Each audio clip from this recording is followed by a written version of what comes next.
All India Radio presents Morning News.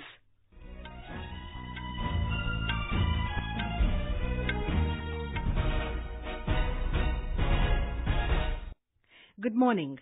I am Lalema Aneja Dang. The headlines.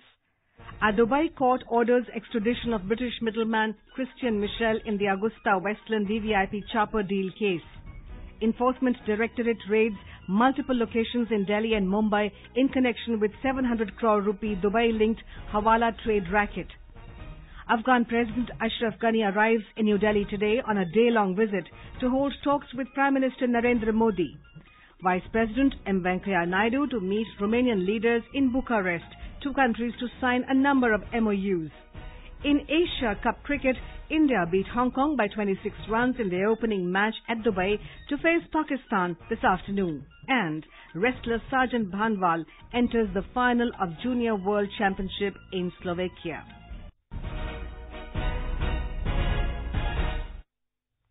A Dubai court has ordered the extradition of British middleman Christian Michel in the 3,600 crore rupee Augusta Westland VVIP chopper deal case. Official sources said the court pronounced the judgment yesterday after India officially made a request to the Gulf nation sometime back based on the criminal investigations conducted in this case by the CBI and the Enforcement Directorate, ED. The full contents of the order against Michel are expected to be known by today, as the legal pronouncement is in Arabic and is being translated in English at the behest of Indian authorities. Michel is one of the three middlemen being probed in the case, besides Guido Huschke and Carlo Gerosa. Here's more from our Dubai correspondent. A red corner notice has been issued against Michel on the request of the Indian authorities. He was under detention for some time in UAE and facing extradition charges. The ED in its charge sheet filed against Michel in June 2016 had alleged that he had received about 225 crore rupees from Augusta Westland. The ED had said that the money was part of the kickback paid by the firm to execute the 12th helicopter deal in favor of the firm. Both ED and CBI want Michel to join the probe to take the case forward. In 2014, India scrapped a contract with Finmechanica's British subsidiary Augusta Westland for supplying 12 AW101 VVIP choppers to the Indian Air Force over alleged breach of contractual obligations and charges of paying kickbacks to the tune of 423 crore rupees by it for securing the deal. Kanchan Prasad, AIR News, Dubai. The Enforcement Directorate has raided multiple locations in Delhi and Mumbai in connection with the 700 crore rupee Dubai-linked Hawala trade racket. The agency said the raids were linked to the businesses and alleged illegal financial transactions linked to a Dubai-based Hawala operator, Pankaj Kapoor. During the raids, over 29 lakh rupees in cash and incriminating documents, including diaries, having record of Hawala transactions and stamps of more than 150 shell firms were found and seized. Preliminary investigations revealed that Hawala transactions are being carried by one of Kapoor's Indian companies by collecting money in cash in India and transferring it to the companies abroad against the payment of import of diamonds. Kapoor is already being probed by the Enforcement Directorate in a Hawala case to the tune of 3,700 crore rupees. The Enforcement Directorate has zeroed in on foreign assets worth about 4,000 crore rupees of absconding diamond jeweler Nirav Modi for quick attachment in connection with the over 13,000 crore rupee Punjab National Bank fraud case. Officials said the agency has got issued a number of judicial requests, letter rogatories, and few are in the pipeline to be sent to countries like the US, UK, Switzerland, Hong Kong and Singapore.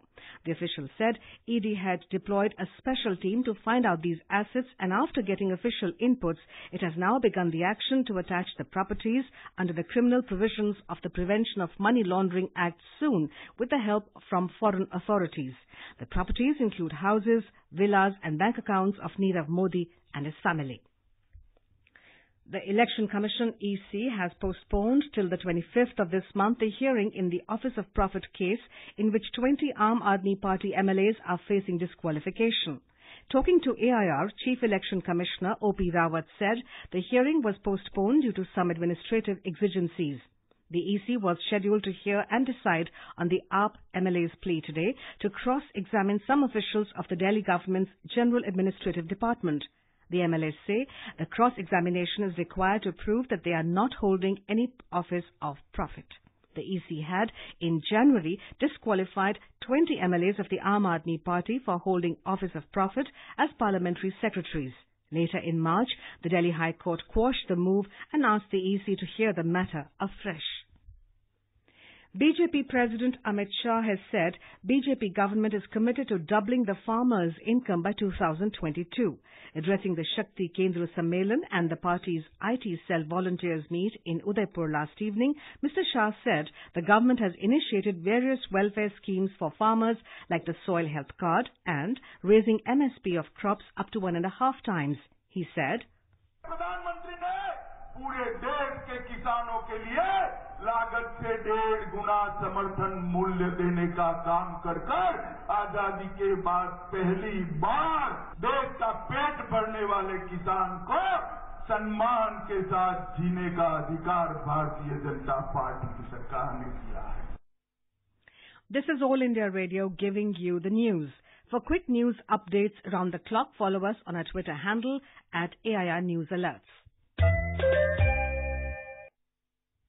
Afghan President Ashraf Ghani will arrive in New Delhi today on a day-long visit to India.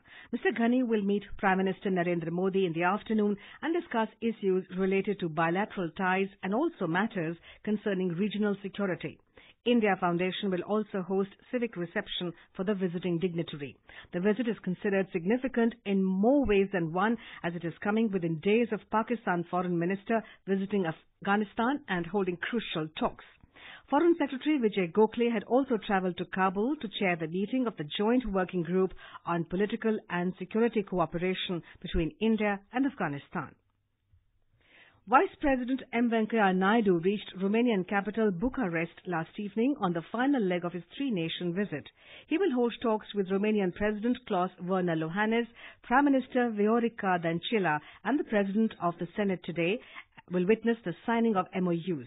Our correspondent covering the Vice President's visit has filed this report. Vice President will also visit the Parliament of Romania and to address the members of Senate. He will also interact with the India-Romania Business Forum meeting. On the last day of his visit, Mr. Naidu will address the Indian community in Romania. Vice President is visiting this country at a time when the two countries are completing 70 years of establishment of their diplomatic relations. This visit is an excellent opportunity to further strengthen the bilateral economic, commercial and political relations between two countries. Jitendra Dwivedi, AIR News, Bucharest, Romania. North Korean leader Kim Jong-un and South Korean President Moon Jae-in began their third summit talks yesterday, seeking to accelerate the process of denuclearization of the Korean peninsula. The two leaders began the talks after parading down the streets of Pyongyang amid loud cheers from nearly 1 lakh North Koreans who waved flowers and chanted Unification Motherland. The North Korean leader said he wants to produce a big outcome. He also praised the South Korean president for brokering his historic Singapore summit with U.S. President Donald Trump in June. Mr. Moon told Kim that he was fully aware of the heavy responsibility that they bear. The U.S. has expressed hope that the summit would lead to meaningful, verifiable denuclearization of the peninsula. While back home, the Pradhan Mantri Ujjwala Yojana is proving to be a boon for thousands of families in Odisha, especially those in tribal areas. The scheme has not only saved the precious forest cover, but also made cooking a lot more easier for women. Here's a ground report from our Cuttack correspondent.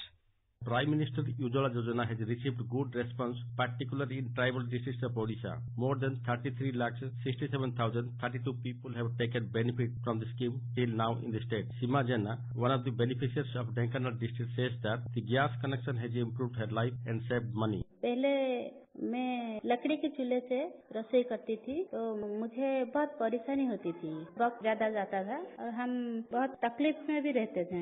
करीबन 1500 रुपया तो हमारा महीने का खर्च जाता था लकड़ी के लिए. जब प्रधानमंत्री की उज्ज्वला योजना आया, हमने सुना कि प्रधानमंत्री जी ने हमें मुफ्त में गैस की कनेक्शन दे रहे हैं और हम वहाँ अप्लाई भी किया और इंडियन से हमारा गैस कनेक्शन भी हो गया और हम अभी गैस जला रहे हैं और जो मेडिकल खर्च जाता था धुएं के वजह से वो भी बच जाता है। हम तो अभी बहुत खुश हैं। The state government has requested the central government to open more gas agencies in 10 aspirational districts in the state so that more gas connection would be provided to poor people. Tapan Maharana, AR News, Cuttack.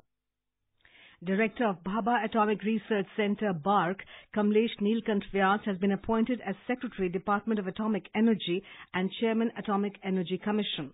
An official release said Appointments Committee of Cabinet approved Mr. Vyas's appointment for a period till he attains the age of 64 years, that is up to the 3rd of May 2021.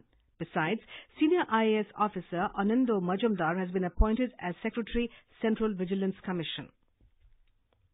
India has signed a $74 million loan agreement with the World Bank for Uttarakhand Workforce Development Project. The agreement was signed in New Delhi yesterday by Additional Secretary, Department of Economic Affairs, Sameer Kumar Khare, and World Bank Acting Country Director, George Kuarasa. And now, news from the world of sports. Team India began their Asia Cup title defence with a 26-run win over a spirited Hong Kong in their opening group match at Dubai last night. Put into bat, India posted 285 for 7 in the stipulated 50 overs, riding on opener Shikhar Dhawan's 127. In reply, a 174-run opening wicket stand between Nizakat Khan and captain Anshuman Rath gave India a scare, but the Rohit Sharma-led men in blue managed to pull off a win at the end after Hong Kong could only make 259 for 8.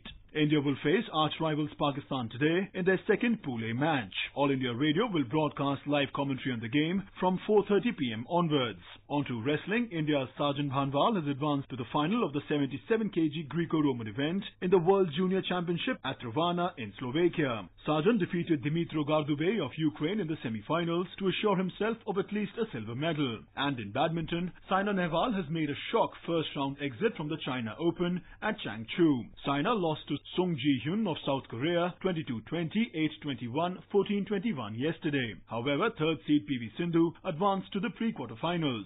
Sabi Hassan Khan, Sports Desk. And now for an overview of today's newspapers, it's over to Abhishek Kumar. Thank you, Lalima. Prime Minister launches 550 crore rupees projects in Varanasi and gives report card of his government. Headlines The Asian Age. US-China step-up trade war. Slapped it for tariffs. Headlines The Hindu. New rates to go into effect from 24 September.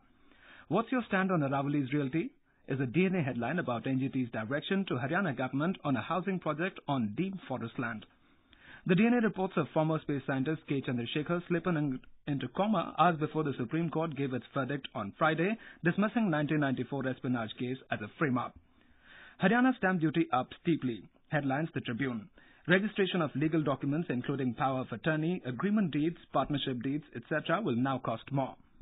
A UN report says 3 infants die every 2 minutes in India due to lack of access to water, sanitation and nutrition, says Asian Age. Government planning to launch an FM channel, Des Punjab to counter Radio Pakistan. Mules on Katra Vaishno Devi set RFID tags. Archaeological Survey of India to put up exhibition on freedom fighters at Red Fort, and a Dutch firm to turn drapers into furniture are some other stories covered by various newspapers. India's first women IAS officer Anna Malhotra passed away at 92 in Mumbai, reports Indian Express. Now you can buy cow urine, cow dung soaps, Modi and Yogi kurtas on Amazon at reasonable rates, says the Times of India reports. And finally, in a first of its kind in the country, wastewater from drains will be used to produce biofuel. It's the Barapula drain, 10 litres of which will be used every day, reports Hindustan Times. And with that, it's back to you, Lalima. Thank you, Abhishek. And now, before we end the bulletin, the headlines once again. A Dubai court orders extradition of British middleman Christian Michel in the Augusta Westland VVIP chopper deal case. Enforcement Directorate raids multiple locations in Delhi and Mumbai in connection with 700 crore rupee Dubai-linked Hawala trade racket. Afghan President Ashraf Ghani arrives in New Delhi today on a day-long visit to hold talks with Prime Minister Narendra Modi. Vice President M. Venkaiah Naidu to meet Romanian leaders in Bucharest, 2 countries to sign a number of MOUs. In Asia Cup cricket, India beat Hong Kong by 26 runs in their opening match at Dubai to face Pakistan this afternoon. And wrestler Sarjan Bhanwal enters the final of Junior World Championship in Slovakia. And with that, we end the morning news. Have a nice day.